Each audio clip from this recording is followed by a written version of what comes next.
Hello दोस्तों, मेरे इस official YouTube channel CGPSC by GP Sahu में आप सबका स्वागत है। हम कंप्यूटर की चर्चाएं प्रारंभ किए थे। कंप्यूटर से संबंधित सवालें कैसा आता है, सिलेबस क्या रहता है। तो हम आज तीसरा लेक्चर है। आज हम कैरेक्टरिस्टिक्स ऑफ कंप्यूटर पर हम चर्चा करेंगे कि कंप्यूटर की क्या क्या विशेषताएं, उसकी फीचर्स क्या है, उस पर चर्चा करना चाहेंगे। चलो देखते हैं। कंप्यूटर की विशेषता के बारे में देखें तो इसका स्पीड संबंधित बातों पर चर्चा करेंगे। स्पीड क्या है, रिलायबिलिटी क्या होता है, इन सभी महत्वपूर्ण तथ्यों पर हम चर्चा करते हैं। नेक्स्ट स्लाइड से ही सीधा चर्चा करेंगे। अगर वीडियो अच्छा लगे तो लाइक करना, शेयर करना, सब्सक्राइब करना। मैं आप सभी के PSC, व्यापम, SSC, बैंकिंग संबंधित सारे एग्ज़ाम की प्रिपरेशन इस चैनल के माध्यम से कंप्यूटर का पूरा करा दूंगा।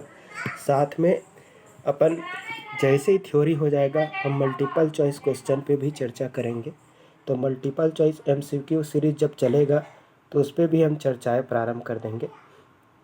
तो आज हम देखते हैं कैरेक्टरिस्टिक्स ऑफ कंप्यूटर पर चर्चा करते हैं कि कंप्यूटर की क्या क्या विशेषता है। ठीक है, तो कंप्यूटर की विशेषता में अगर देखें तो कंप्यूटर की स्पीड संबंधित उसकी विशेषता है। आप सबको पता है कि कंप्यूटर है एक प्रकार का, हम जिस कंप्यूटर के बारे में चर्चा कर रहे हैं मैक्सिमम वो हम इलेक्ट्रॉनिक कंप्यूटर, और इलेक्ट्रॉनिक के अंतर्गत हम डिजिटल कंप्यूटर सिस्टम पे ज़्यादा फोकस करेंगे। तो कंप्यूटर सिस्टम है, उसकी स्पीड जो होता है काफ़ी हाई स्पीड से कोई भी टास्क को परफॉर्म करने में सक्षम है। ये इनपुट के रूप में कोई भी डेटा स्वीकार करता है और उस इनपुट के अकॉर्डिंग उस पर्टिकुलर डेटा को प्रोसेस करता है और प्रोसेस्ड आउटपुट है वो प्रोवाइड करता है। ये किसी भी पर्टिकुलर कोई भी इंस्ट्रक्शंस को एक्सिक्यूट करके micro second, nano second, pico second में भी ये कोई भी इंस्ट्रक्शंस को एक्सिक्यूट करके रिजल्ट प्रोवाइड करने में क्या है, सक्षम है। अगर हम नॉर्मल किसी PC की बात करें तो किसी PC की स्पीड को हम हर्ट्ज से या मेगा हर्ट्ज बोल सकते हैं, या फिर हम गीगा हर्ट्ज जैसे क्या करते हैं, मेज़र करते हैं। तो एग्ज़ाम में सवाल पूछा गया है कि कंप्यूटर की स्पीड को किससे मापते हैं, तो या तो आपको ऑप्शन में हर्ट्ज लिखा रहेगा जो कि फ्रीक्वेंसी का SI यूनिट होता है, या फिर मेगा हर्ट्ज बोलेगा। वर्तमान में हाई स्पीड हम कंप्यूटर इस्तेमाल कर रहे हैं, उसकी स्पीड को हम गीगा हर्ट्ज में भी हम मेज़र करते हैं। तो एक सवाल इन सब पर से आएंगे। मैं थ्योरी के साथ सवाल कैसे पूछा जाता है वो सब पे चर्चा करूँगा। देखते हैं स्लाइड में क्या लिखा है। एक कंप्यूटर में प्रति सेकेंड लाखों इंस्ट्रक्शंस, मिलियंस ऑफ इंस्ट्रक्शंस को भी एक्सिक्यूट करने में सक्षम। अगर हम साधारण कंप्यूटर सिस्टम, किसी पर्सनल कंप्यूटर सिस्टम की बात करें तो एक पर्सनल कंप्यूटर की स्पीड को हम हर्ट्ज से मेज़र करते हैं, या फिर मेगा हर्ट्ज बोल सकते हैं, या फिर गीगा हर्ट्ज। ये तीनों ऑप्शन एक साथ नहीं आएंगे। अगर आ भी गए तो लेटेस्ट अभी जिस कंप्यूटर सिस्टम का हम इस्तेमाल कर रहे हैं सारे की स्पीड है वो, उसकी प्रोसेसिंग की जो स्पीड है, प्रोसेसर की स्पीड है, उसको गीगा हर्ट्ज में मेजर करते हैं। आप तो इसको आंसर ले सकते हैं।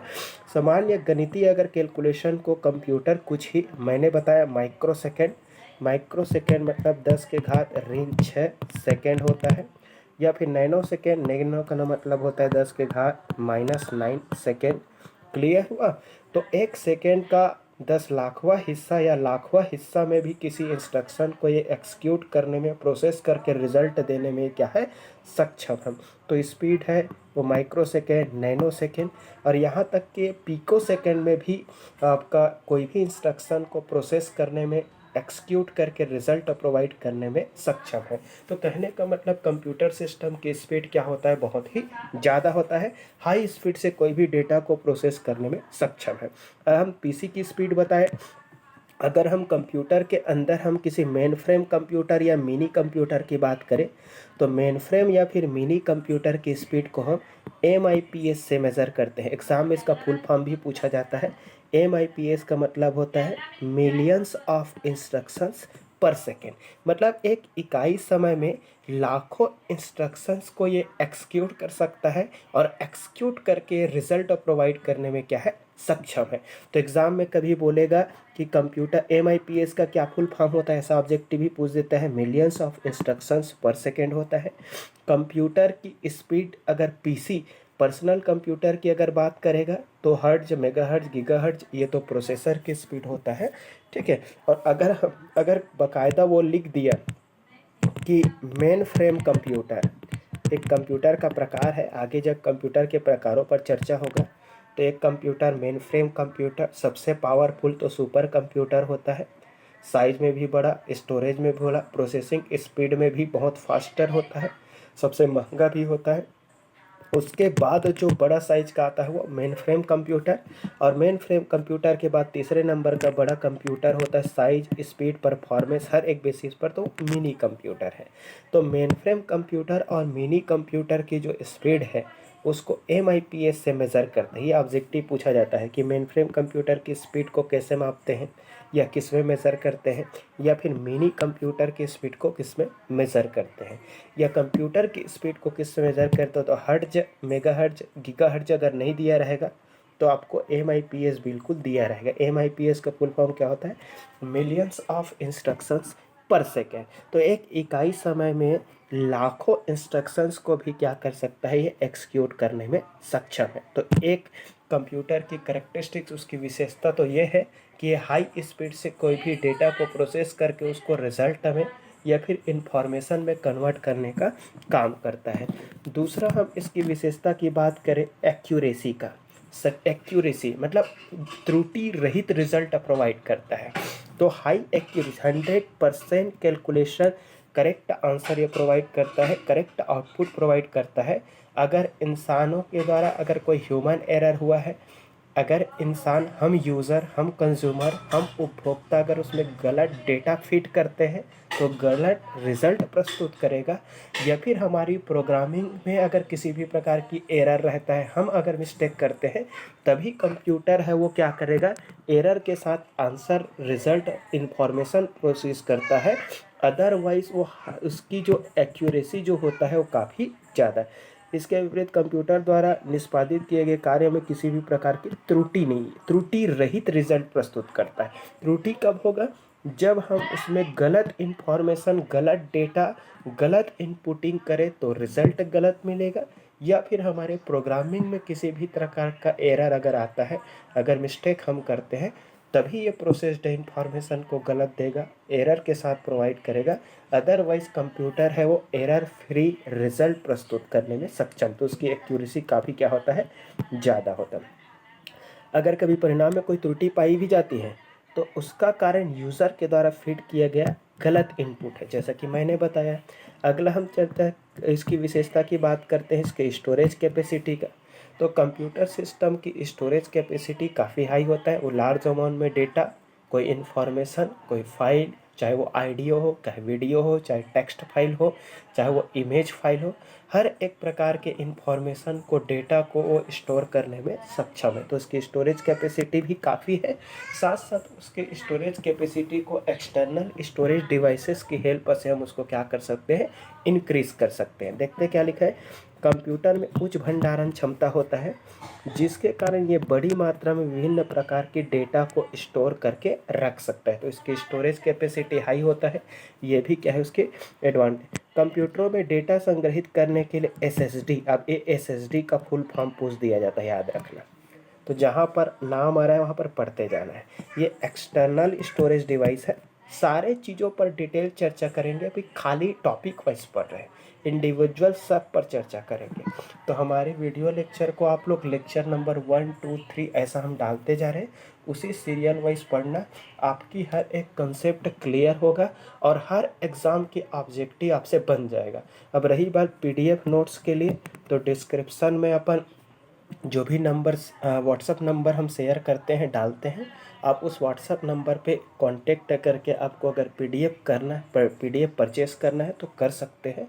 PDF है फ्री अवेलेबल नहीं रहेगा, लेकिन पूरे कंप्लीट सिलेबस का जो वीडियो लेक्चर है वो पूरा available free, video lecture complete free available रहेंगे, और PDF है वो चार्जेबल रहेगा, बहुत ही मिनिमम चार्जेस के साथ आपको अवेलेबल करा देंगे।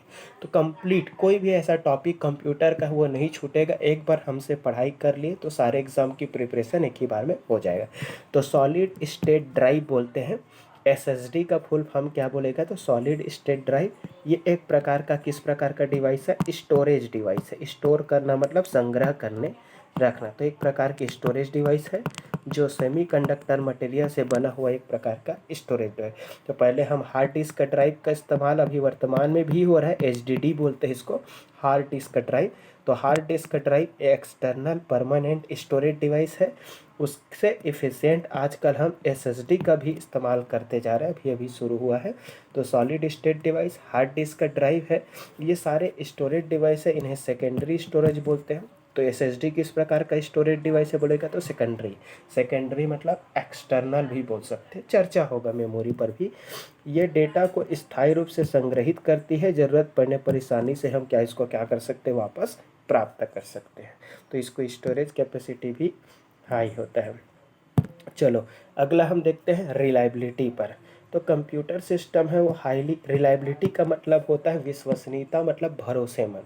कहने का मतलब है कंप्यूटर अपने से इनपुट के रूप में जो डेटा स्वीकार करता है, उस स्वीकार किए गए डेटा को वो प्रोसेस करके उसको रिजल्ट में, उसको इन्फॉर्मेशन में कन्वर्ट करने का काम करता है।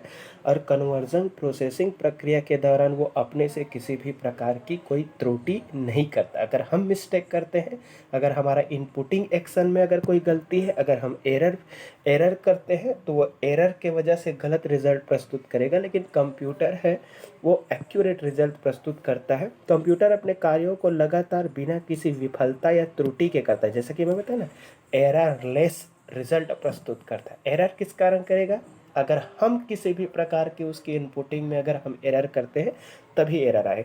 तो हाईली रिलायबल होता है, काफ़ी भरोसेमंद होता है।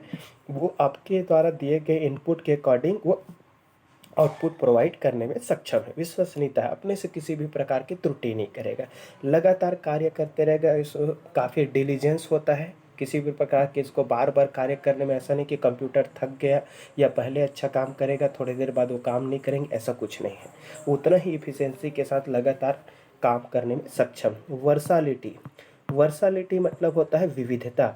हम कंप्यूटर सिस्टम को विभिन्न अलग अलग पर्पस के लिए इस्तेमाल कर सकते। एग्ज़ाम में इस पर आता है इनमें से कौन सा कंप्यूटर की विशेषता है या नहीं है करके ऑब्जेक्टिव पूछता है। तो इसका विविधता है, कहने का मतलब अलग अलग क्षेत्रों में हम एजुकेशन पर्पस के लिए यूज़ कर सकते हैं, घर में अपना पर्सनल पर्पस के लिए यूज़ कर सकते हैं, कॉमर्शियल बिजनेस पर्पस के लिए यूज़ कर सकते हैं, इंडस्ट्रियल पर्पस के, हर एक जगह पर, शैक्षणिक कार्यों में, अस्पतालों में, व्यवसायों में, सरकारी संगठनों में, रेलवे स्टेशनों में, एयरपोर्ट में, घरों में, विभिन्न प्रकार के अलग अलग उद्देश्यों के लिए कंप्यूटर सिस्टम का हम इस्तेमाल करते हैं। तो इसका उपयोग है अलग अलग क्षेत्रों में, अलग अलग रूपों में इसका इस्तेमाल किया जा सकता है। इस कारण इसको क्या कहते हैं, इसका विविधता का गुण रखता है। वे न केवल विज्ञान और इंजीनियरिंग से संबंधित है, बल्कि ये गणितीय जटिल समस्याओं को भी हल कर सकते हैं। अगले ही पल इन्हें मनोरंजन के लिए उपयोग भी किया जा सकता है। मतलब हर एक क्षेत्र, चाहे एंटरटेनमेंट में बोलो, चाहे एजुकेशन पर्पस की बात करो, चाहे हॉस्पिटल मेडिकल फील्ड में, चाहे बैंकिंग सेक्टर में बात करो, चाहे ट्रांसपोर्ट सेक्टर में, चाहे साइंटिफिक एंड इंजीनियरिंग फील्ड में, रिसर्च पर्पस के हर एक क्षेत्र में। इसकी और एक विशेषता है डिलीजेंस। डिलीजेंस का मतलब होता है हार्ड वर्किंग, कर्मठता बोलते हैं, निरंतरता। जैसा कि मैं भी कुछ समय पहला बोला कि कंप्यूटर सिस्टम है वो उतनी ही इफ़िशिएंसी के साथ लगातार कार्य करने में सक्षम है। मतलब इसको अगर हम यूज़ कर रहे हैं तो उसमें किसी भी प्रकार की थकावट आ गया या वो बोरियस हो गए, ऐसा कुछ नहीं। जैसे हम इंसानों में थकावट आ जाता है, बोर लगने लगता है, इंटरेस्ट ख़त्म होने लगता है, ऐसा कंप्यूटर में किसी भी प्रकार की चीज़ दिखाई नहीं देगा। आप उतनी ही इफिशिएंसी के साथ इसको 24 आवर उतनी ही स्पीड और सटीकता के साथ आप उसका इस्तेमाल कर सकते हैं। तो हाईली डिलीजेंस होता है। क्लियर। अगला है ऑटोमेशन। कंप्यूटर है वो, उसका इस्तेमाल हम ऑटोमेटिक मशीन की तरह भी कर सकते हैं। हम उसको प्रोग्राम कर सकते हैं और अपने इंस्ट्रक्शंस के माध्यम से जो भी टास्क उनसे हमको किया जाना है, हम प्रॉपर प्रोग्रामिंग करके वो कोई भी टास्क को हम ऑटोमेटिकली उससे प्राप्त कर सकते हैं। कंप्यूटर एक स्वचालित मशीन है जो दिए गए कार्य को स्वचालित रूप से करने में क्या होता है, सक्षम होता है। तो एक स्वचालित रूप से ऑटोमेटिक, एक बार जब यूजर निर्देशों को कंप्यूटर में फिट कर देता है, उसके बाद आउटपुट प्रदर्शित करने की प्रक्रिया कम्प्लीटली ऑटोमेटिक। हम प्रोग्राम्ड करके हम उसको जो भी टास्क देना है, जैसा भी काम लेना है, हम उसे आसानी से कर सकते हैं। अगला है मल्टीटास्किंग। कहने का मतलब बहुत कार्य, मतलब एक मल्टी मतलब एक से अधिक, टास्क का मतलब कार्य। तो मल्टीटास्किंग कर सकते हैं, बहुत सारे कामों को हम सिंगल कंप्यूटर सिस्टम के माध्यम से हम कर सकते हैं। साथ साथ मल्टी प्रोग्रामिंग भी कर सकते हैं, एक साथ अलग अलग प्रोग्राम है उसको संचालित कर सकते हैं, यूज़ कर सकते हैं। ये कंप्यूटर की बहुत बड़ी विशेषता है, वे एक समय में कई कार्य कर सकते हैं। इस कार्य को ही क्या बोलते हैं, मल्टीटास्किंग। तो ये कंप्यूटर की विशेषताओं पर भी आता है। अगला है आपका रिमेम्बरेंस पावर। उसकी आपका स्मरण करने की शक्ति, जैसा कि मैं बताया, कंप्यूटर बड़ी मात्रा में विभिन्न प्रकार के डेटा को स्टोर करके रख सकता है। इसके अलावा इनकी एक खास विशेषता है कि कंप्यूटर उस डेटा को कई सालों तक सुरक्षित संग्रहित करके रख सकते हैं, जिसे ज़रूरत पड़ने पर कभी भी पुनर्प्राप्त किया जा सकता है। तो इसकी स्मरण शक्ति है, रिमेम्बरेंस पावर है, वो काफ़ी हाई होता है, परमानेंट स्टोर करके लंबे समय तक रखने में भी सक्षम। अगला क्या है आपका, क्विक डिसीजन। तुरंत निर्णय लेने में सक्षम है, क्योंकि कई जैसे ही कंप्यूटर सिस्टम को कोई कमांड देते हैं, कोई डेटा इंसर्ट करते हैं, कोई इंस्ट्रक्शंस देते हैं, उस इंस्ट्रक्शन को वो डिकोड करता है। डिकोड करने के बाद दिए गए इंस्ट्रक्शन के अकॉर्डिंग कोई पर्टिकुलर टास्क को करने में सक्षम है। उपयोगकर्ता द्वारा दिए गए निर्देशों पर कंप्यूटर तुरंत निर्णय लेता है। उदाहरण के लिए, जब आप फ्लैश ड्राइव को कंप्यूटर में मौजूद यूएसबी पोर्ट पर लगाते हैं, ठीक है, यूएसबी फ्लैश ड्राइव मतलब जिसको हम आम बोलचाल की भाषा में पेन ड्राइव भी बोल देते हैं, वही फ्लैश ड्राइव है। मतलब एक प्रकार की रिमूवेबल, जिसको रिमूव किया जा सकता है, ऐसा मेमोरी डिवाइस होता है। तो पेन ड्राइव को हम आसानी से कंप्यूटर सिस्टम से निकाल सकते हैं, हटा सकते हैं, एक जगह से दूसरे जगह उसमें स्टोर्ड डेटा को ले जा सकते हैं। तो रिमूवेबल है, रिमूव किया जा सके, ऐसा फ्लैश ड्राइव उसी को बोलते हैं, उसी को साधारण भाषा में पेन ड्राइव। तो आप लोग कंप्यूटर सिस्टम यूज़ करते हैं, तो एक पोर्ट है यूनिवर्सल सीरियल बस, यूएसबी पोर्ट। उसी यूएसबी पोर्ट में हम क्या लगाते हैं, पेन ड्राइव, जिसको टेक्निकल टर्म में क्या बोलते हैं, फ्लैश ड्राइव के नाम से जानते हैं। जैसे ही हम उसमें यूएसबी पोर्ट पे कोई फ्लैश ड्राइव, पेन ड्राइव लगाते हैं, तो तुरंत ही आपको मॉनिटर स्क्रीन पर एक मैसेज आता है, डिस्प्ले होता है। इसी को क्या बोलते हैं, पॉपअप। एग्ज़ाम में ऑब्जेक्टिव पूछा भी गया है, ठीक है, एग्ज़ाम में ऑब्जेक्टिव पूछा भी गया है कि पॉपअप का मतलब क्या होता है। तो कंप्यूटर में ऑटोमेटिक डिस्प्ले होने वाले मैसेज को, ऑटोमेटिक आने वाले मैसेजेस को, हम विंडोज़ को, ऑटोमेटिक डिस्प्ले होने वाले विंडोज़ को या फिर मैसेजेस को ही क्या बोलते हैं, पॉपअप। इस पर भी ऑब्जेक्टिव बनता है। यूएसबी का फुल फॉर्म भी पढ़ते हैं, यूनिवर्सल सीरियल बस, एक प्रकार का कंप्यूटर का पोर्ट्स है, जिस पोर्ट के माध्यम से एक्सटर्नली हम पेरीफेरल डिवाइसेस को जोड़ते हैं। यूएसबी पोर्ट में आजकल कीबोर्ड भी लगता है, आजकल का कीबोर्ड यूएसबी वाला आता है, हम कीबोर्ड लगा सकते हैं यूएसबी पोर्ट में। हम माउस को लगा सकते हैं, माउस को आप सबको पता है कि माउस एक प्रकार का पॉइंटिंग डिवाइस है, माउस को भी लगा सकते हैं, कीबोर्ड लगा सकते हैं, ठीक है, प्रिंटर लगा सकते हैं। आजकल हर एक पोर्ट आपका कॉमन करते जा रहा है, उस पर्टिकुलर पोर्ट से ही सारे पेरिफेरल डिवाइसेस को हम क्या कर सकते हैं, कनेक्ट कर सकते हैं। तो पॉपअप का मतलब क्या होता है, अगर एग्जाम में पूछे तो कंप्यूटर पर ऑटोमेटिक डिस्प्ले होने वाले जो मैसेजेस है, विंडो है, उसी को पॉपअप कहते हैं। फ्लैश ड्राइव का मतलब क्या होता है, पेन ड्राइव, एक प्रकार की मेमोरी डिवाइस है, जो कि रिमूवेबल मेमोरी डिवाइस के नाम से जानते हैं, जो परमानेंटली डेटा को स्टोर करता है और वो स्टोर करके रखता है, जिसे हम आसानी से एक जगह से दूसरी जगह तक ले जाने में सक्षम है। अगला हम देखते हैं सिक्रेसी, गोपनीयता। कंप्यूटर सिस्टम में जो भी इंफॉर्मेशन हम स्टोर किए हैं, जो भी फाइल्स हमने उसमें स्टोर किया है, हम कंप्यूटर सिस्टम में हम प्रॉपर पासवर्ड के माध्यम से कंप्यूटर सिस्टम को हम लॉक करके रख सकते हैं, गोपनीयता बनाने में सक्षम हैं। पासवर्ड की मदद से अपने डेटा को सुरक्षित करके रख सकते हैं, ये भी कंप्यूटर की एक विशेषता है। इसके अलावा हम एंटी मालवेयर मतलब मेलिशियस सॉफ्टवेयर, अवांछनीय मेलिशियस सॉफ्टवेयर, इस पर सब पर चर्चा होगा, आप लोग घबराना मत, बस आ रहा है तो बता देता हूँ ताकि आप सुने रहोगे तो आगे क्लियर होगा। तो अवांछनीय जो प्रोग्राम कोड रहता है उसी को मालवेयर बोलते हैं, मेलवेयर बोलते हैं। तो एंटी मेलवेयर जो होता है, जिसको साधारण शब्दों में हम एंटीवायरस वगैरह बोल देते हैं, वो एंटीवायरस जैसे सॉफ्टवेयर है, उसका इस्तेमाल करके हम भी विभिन्न प्रकार के अनवांटेड प्रोग्राम कोड से भी कंप्यूटर को हम क्या कर सकते हैं, सुरक्षित कर सकते हैं। और प्रॉपर पासवर्ड फैसिलिटी का इस्तेमाल करके हम अपने कंप्यूटर सिस्टम के जो भी फाइल्स है, डेटा है, इंफॉर्मेशन है, उसको अनऑथोराइज्ड तरीके से उसका इस्तेमाल करने, यूज़ करने से हम उसको रोक सकते हैं। तो सिक्रेसी रखता है, गोपनीयता बनाए रखने का गुण रखता है। ये भी एक कंप्यूटर का क्या है, विशेषता है। अब हम डिसएडवांटेज की बात करें इनके अवगुणों का, तो पहला अवगुण तो ये है कि कंप्यूटर सिस्टम के पास उनका खुद का कोई विवेक क्षमता नहीं है। हम जैसा कमांड देते हैं, जैसा इंस्ट्रक्शन देते हैं, जैसा उसको प्रोग्राम देते हैं, जैसा उसमें इनपुटिंग करते हैं, हमारे इनपुट किए गए कमांड, इंस्ट्रक्शन, प्रोग्राम के अकॉर्डिंग वो क्या करता है, काम करता है। वो अपने से किसी भी प्रकार का उसके बारे में एनालिसिस नहीं करता, सोच विचार करने में सक्षम नहीं है। तो सोचने समझने की उसमें किसी भी प्रकार की क्षमता नहीं है। हम जैसा बोलेंगे वही करेगा। कंप्यूटर में कोई बुद्धि नहीं है, मतलब विचारने का, सोचने का, एनालिसिस करने का खुद पावर नहीं है। आप जैसा इंस्ट्रक्ट करोगे, जो कमांड दोगे, जो इंस्ट्रक्शन दोगे, उसी के अकॉर्डिंग वो वर्क करता है। तो कंप्यूटर एक प्रकार का डम्ब मशीन है, याद रखना। डम्ब मशीन मतलब उसमें कोई इंटेलिजेंस ही नहीं है, उसमें विवेक क्षमता का अभाव है। वो सही गलत क्या नहीं, अच्छा बुरा कोई एनालिसिस नहीं कर सकता। वो तो सिर्फ आपके कमांड का, आपके इंस्ट्रक्शन का, आपके द्वारा दिए गए निर्देश के हिसाब से ही काम करता है। आप गलत निर्देश दोगे गलत काम करेगा, अच्छा निर्देश दोगे अच्छा काम करेगा। आपकी कमांड में, इंस्ट्रक्शन में कोई त्रुटि रहेगा तो रिजल्ट भी त्रुटि के साथ मिलेंगे। तो वो आप जैसा बोलोगे वैसा करता है, खुद से उसमें किसी भी प्रकार की बुद्धि नहीं है। इस पर हम इसको डम्ब मशीन बोलते हैं। ये सिर्फ दिए गए निर्देशों का पालन करते हैं मगर कोई निर्णय नहीं ले सकते। तो ये है इसका डिसएडवांटेज। अगला देखते हैं। डिसएडवांटेज के बाद है ह्यूमन डिपेंडेंसी, मानव पर निर्भर है।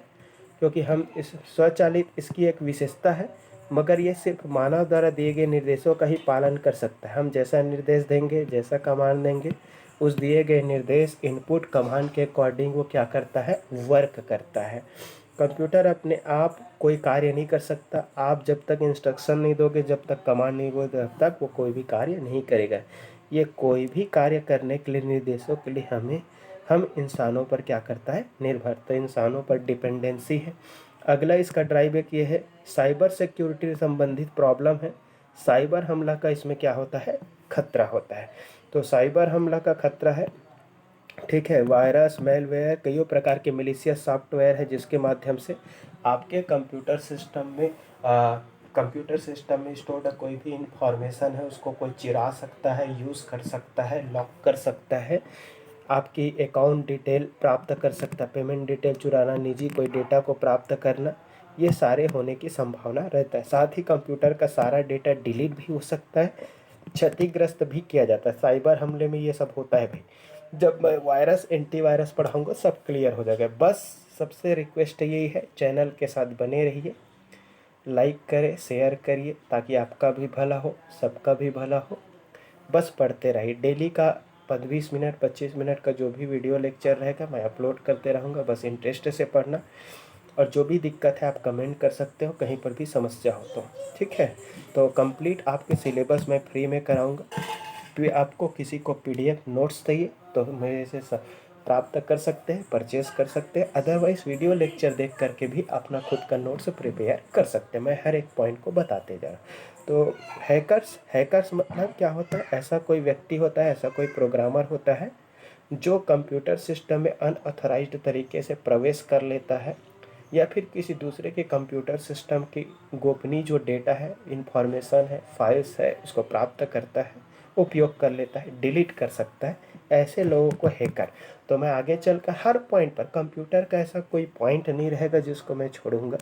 आप लोग बस बने रहिए, एंजॉय करते रहिए, लाइक करें, शेयर करें, सब्सक्राइब करें। और बस आपकी लाइक, शेयर, सब्सक्राइब, आपका कमेंट ही मुझे मोटिवेट करेगा। जितना ज़्यादा मोटिवेट करोगे उतना ही ज़्यादा मैं एनर्जाइज होऊंगा।